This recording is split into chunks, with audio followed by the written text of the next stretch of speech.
Hi guys, so we're back to enzymes and going sa last five enzymes. So that would be your amylase, lipase, G6PD, your macroenzymes, and then you also have your drug metabolizing enzymes. Okay, let me just move forward. Let's hop on the slide. Alright. Okay, so your amylase, it catalyzes the breakdown of starch and glycogen. So, starch consists of amylose and amylopectin. So, these amylose and amylopectin na sila alpha 1 for glycosidic bonds. Just a minor difference lang between the two, but both will have the alpha 1 for glycosidic bonds. So, ang ginabuhat sa amylase is that it attacks that particular bond to produce the degradation products such as glucose, maltose, and intermediate chains, and these are called your dextrins. Okay. So, ato ang cellulose and other structural polysaccharides that contain beta linkages, they are not susceptible to alpha amylase. Okay. And also, your amylase is a small enzyme, na siya sa mga 50 to 55,000 kilodaltons. So it is readily filtered by the renal glomerulus and appears in the urine. Okay. So that is why um, so ang tissue source na to would be the acinar cells of the pancreas and then salivary glands. Okay, and then the mouth is considered to be where digestion of starches begin with the hydrolytic action of your salivary amylase. So, di ba, when we ingest something, and then nag-start ang ingestion sa mouth, and then if you've noticed, marag dali lang kayo ma-breakdown ang food. So, it is with the help of your salivary amylase. So, it breaks down those glycosidic bonds to produce products such as your glucose, maltose, and the intermediate chains. Okay. So, your salivary amylase activity is short, considering short lang ang duration sa activity because it will eventually be inactivated by the acidity of the gastric contents. And then you also have your pancreatic amylase, which performs the digestive action of starches once the polysaccharides reach the intestine. So, ang activity sa salivary amylase is only while the food is in the mouth, but abot na sa stomach, ma-inactivate na siya, and then your pancreatic amylase will take over. So the significance of serum and urine amylase is particularly for the diagnosis of your acute pancreatitis. So naga-start ang rise or elevation of your amylase within 5 to 8 hours after the attack, and then naga-peak siya at 24 hours, and then it goes back to normal after 3 to 5 days. Okay, so nag-aabot siya 4 to 6 times the upper limit of normal. However, ang increase in ang increase niya is not related to the severity of the pancreatitis. Okay, so we also have the decrease in urinary amylase is an early indicator of possible rejection of transplacental pancreas. And then we also have your hyperamylasemia, which can occur in neoplastic diseases with elevated result as high as 50 times the upper limit of normal. And you have macroamylasemia, which is a condition that results when the amylase molecule combines with the immunoglobulin to form a complex. Okay, so sometimes when we have immune reactions, too much antibodies or some antibodies can sometimes form complexes with different na mga molecules sa ato ang bodies. And when they form complexes, it becomes a larger compound. So, ay natin mga macroamylasemia, those happens, and it eventually gets, tawag ani, more naga compile siya somewhere and causes a condition wherever it gets compiled at. Okay, and then you have your subunits or your isoenzymes. You have your p-isoamylase, which is derived from the pancreatic tissue.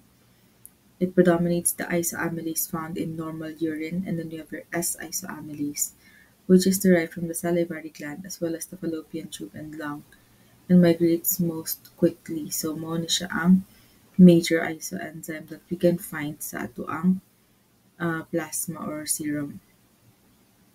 Okay, and then the most commonly observed na mga isoenzymes, we have your P2, S1, and S2. So under sa p-isoamylase, we have your P1, P2, and P3. And under sa S-isoamylase, you have your S1, S2, and S3. So out of the six, the most commonly observed is the P2, S1, and S2. But the predominant isoenzyme in acute pancreatitis would be your P3. Sources of error for your amylase would be either the storage, other compounds, and medication. And then reference range would be 3 to 220 units per liter. And then sa urine, we have 6.5 to 48 IU per liter.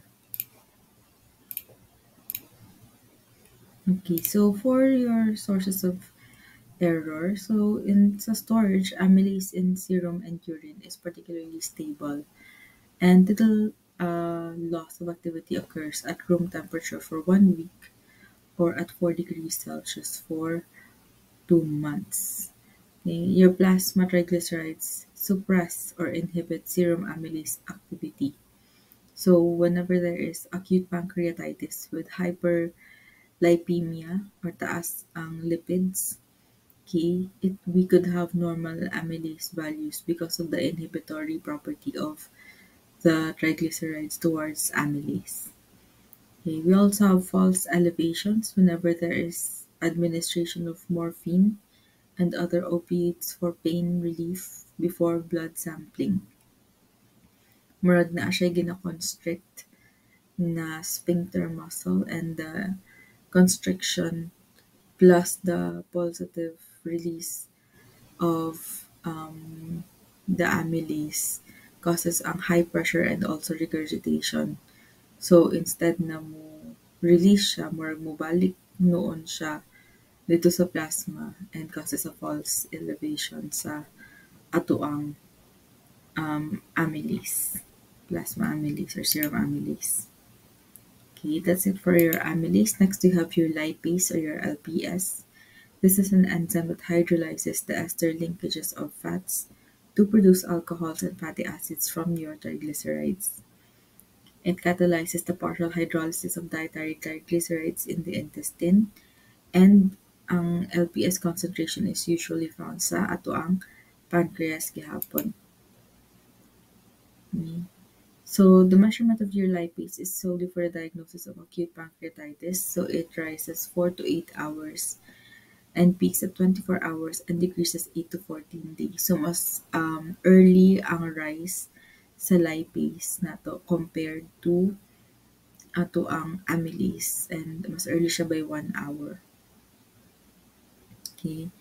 So your lipase is considered to be more specific because elevations persist for 8 days in acute pancreatitis. And that is because nag-persist siya for a longer period of time because lipase is not cleared by the kidneys, and ang ato ang amylase is cleared. So, di ba, nag-stay lang siya for like 2 to 3 days or basta 3 to 5 days mga anak. So, shorter lang ang time na nag-stay ang amylase na elevated, while ang lipase ato nag-remain elevated siya for up to 2 weeks. Other causes for elevation, we have penetrating duodenal ulcers, perforated peptic ulcers, intestinal obstruction, and also acute cholecystitis. And usually normal ang ato ang lipase where there is salivary gland involvement. Okay, so musaka lang siya sa ato ang serum salivary amylase. Okay, but the lipase will remain normal. We have three isoenzymes. For our lipase, we have L1 and L2, both are pancreatic. In L2, we can observe significant changes, or the changes in levels of L2 have the most significant value. And then we have the L3, which is the generic carboxyl ester lipase. You have two enzymes for enzyme activity. We have the tetrametric, and then turbidimetric.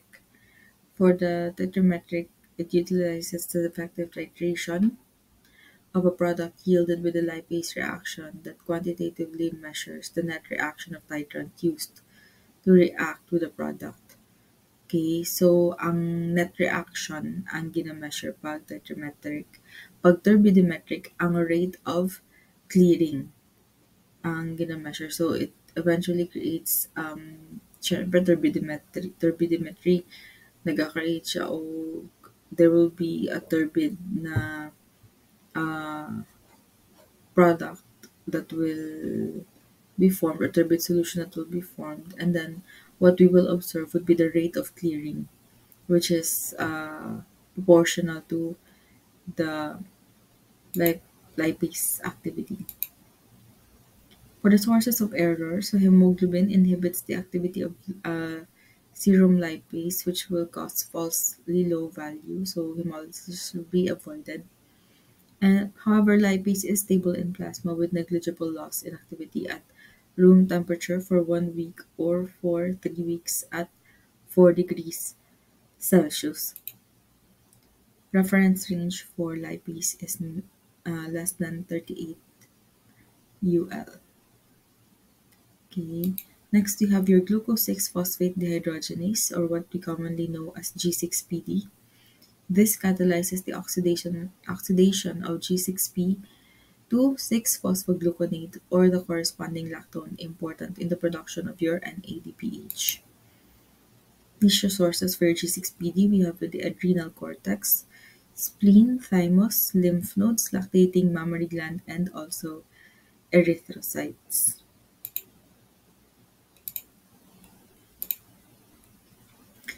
Diagnostic significance of our G6PD, it is to maintain the NADPH in its reduced form. Okay, adequate concentration is required for maintaining the concentration of NADPH. Okay, is required in maintaining glutathione in reduced state, and then the reduced glutathione protects the hemoglobin from oxidation. Okay, so deficiency in G6PD results in the inability to maintain reduced glutathione levels. Okay, so G6PD kinahanglan in the production and maintenance of NADPH in reduced form. The NADPH in reduced form is necessary to maintain the reduced form of our glutathione, and then the reduced form of the glutathione protects the hemoglobin from oxidation. So if mababa ang G6PD, mababa po ang NADPH, mababa po ang reduced glutathione levels, and then when the erythrocytes are exposed to oxidizing agents, hemolysis will occur. Okay, and then we also have, so G6PD deficiency is a sex-linked hemolytic anemia. Mothers, usually it comes from the mothers. Okay, so if ang mom is a carrier of the gene for G6PD deficiency, then pwede niya ma-pass on sa anak. If ang anak is a daughter, then the daughter will also become a carrier. But usually, it's mother to son. And ang mga symptoms or mga signs and symptoms of G6PD deficiency, such as the hemolytic anemia when exposed to oxidizing agents, that only appears sa males. Okay. Also, when you take antimalarial drug Primaquine, and you may experience a hemolytic episode. Okay, or eating fava beans or soy products, depende sa case sa bata. Okay. And then increased levels are observed in myocardial infarction and megaloblastic anemia. So the assay for enzyme activity, the sample that we use, if it's the deficiency is a red cell hemolyzate, and then for elevations we use serum. There are only a few laboratories that actually test for G6PD here in Davao region. We do have one sa ato ang Tagumdok Hospital. So whenever na ay anyone from within Davao del Norte or within Tagum City that has sons na ay G6PD deficiency, then the confirmatory testing will be done sa Tagum Doctors Hospital. Okay. Reference range for your G6PD 7.9 to 16.3. Okay. When you are G6PD deficient, maabot siya up to 0 point something. Okay. For macro enzymes, these are form of plasma enzymes that are bound to either an immunoglobulin or non-immunoglobulin substance, such as your lipoproteins or self-polymerization. Okay, nagkakause siya og false increase because it accumulates in the plasma because of their high molecular masses that prevents them from being filtered out of the plasma by the kidneys. Okay, so because naging larger compound na siya, dili na siya ma-filter out sa ato ang glomerulus, and it will be reabsorbed or kanang mubalik lang siya sa circulation and eventually causes a false increase in our kanang G6PD na content. Okay.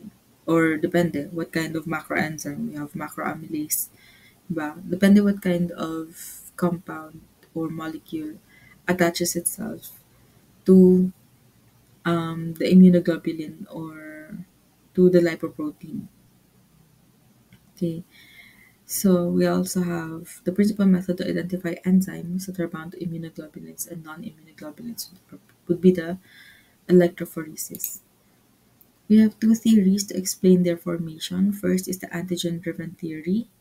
The self-antigen becomes immunogenic by being altered or released from a sequestered site and reacts with an antibody that is initially formed against a foreign antigen.